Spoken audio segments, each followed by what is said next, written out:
What is the secret to King DeDeDe's popularity in the Kirby fandom? Within the games, he is a secondary villain at best, and yet he seems to become unwittingly possessed enough times that it seems like he has some sort of cosmic possess me sign strapped to his back. I think the secret to DeDeDe's popularity is that his flaws speak to us profoundly. Kirby is too perfect. Meta Knight is too inscrutable. But DeDeDe, he's relatable. He sees himself as the protagonist of his own story, don't we all? And as the king of his realm. But he, like many of us, finds that his own imagined importance is utterly disregarded. We all have a Kirby in our lives. Someone who seems able to wear any hat and to perform any skill. And worst of all, to do so and make it look effortless. What's relatable about DeDeDe is that he still has his own talents.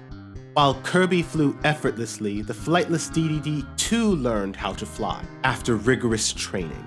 But rigorous training isn't fun. The struggle isn't impressive. We idolize those who make genius look easy. This brings us to DeDeDe's greatest flaw, the reason for every misunderstanding, the ground within his heart that provides way for countless repeated possessions. DeDeDe doesn't simply want to be the best. He wants to be the best without struggle. DeDeDe doesn't simply want to be rich. He wants to be rich quick. In our world, this is not possible, for we live in a world in which no pain, no gain. But what if your darkest desires could catch the attention of a cosmic entity who would grant you limitless power, but only if you filled the void of its soul with your anxieties? Would you allow your ideals to be corrupted for the chance to overcome your competitors? For this cover, I'll need a few friends. Let's start with the king himself. I'm done with losing to this one. Here is my decree, the clover that there could be glory, my dream. I will stop at nothing to win against him. No price is too great for a king like me. Time is not my ally, my legacy is slipping, crumbling, fading.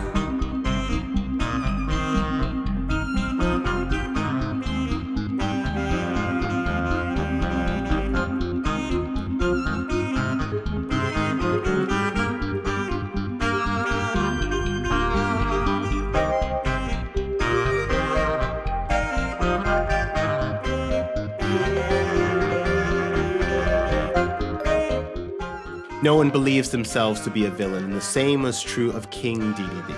Instead, for most people, villainy is accidental, a product of common emotions like resent and resignation.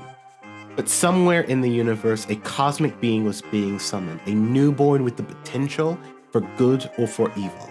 But this one was being raised on a diet of all the negative emotions of the universe.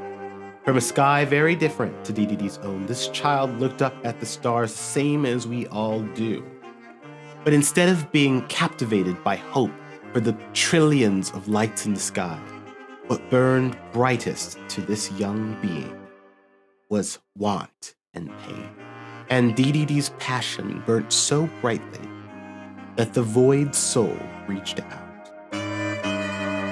What is this strength within me? What is this power growing deep down inside my quickly beating heart? Is this a breakthrough or a sign of the cosmos? Scares about my own struggles in their whole or apart. What's the source of my without supply? What's the cost and to whom do I reply? In my mind it tells me it isn't free, but only wants from me glory. Kirby, you are done for, and I, DeDeDe, will not stand while you threaten my kingdom. I will not let you take my story from me. You'll see, believe. While negative emotions can sometimes motivate, many find that the fire it fuels ultimately burns oneself. And so DeDeDe found that even with his newfound strength, he could not prevail. Kirby is the one,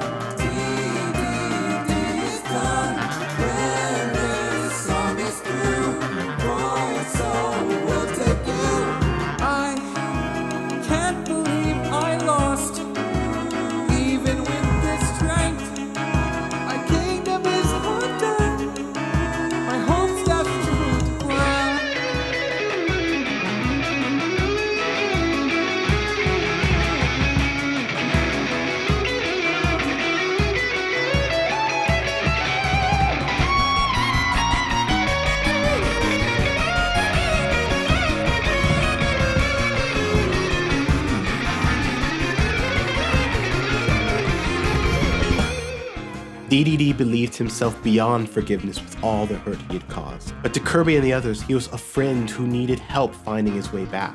And his friends would be there not as competitors, not as subjects, but as equals.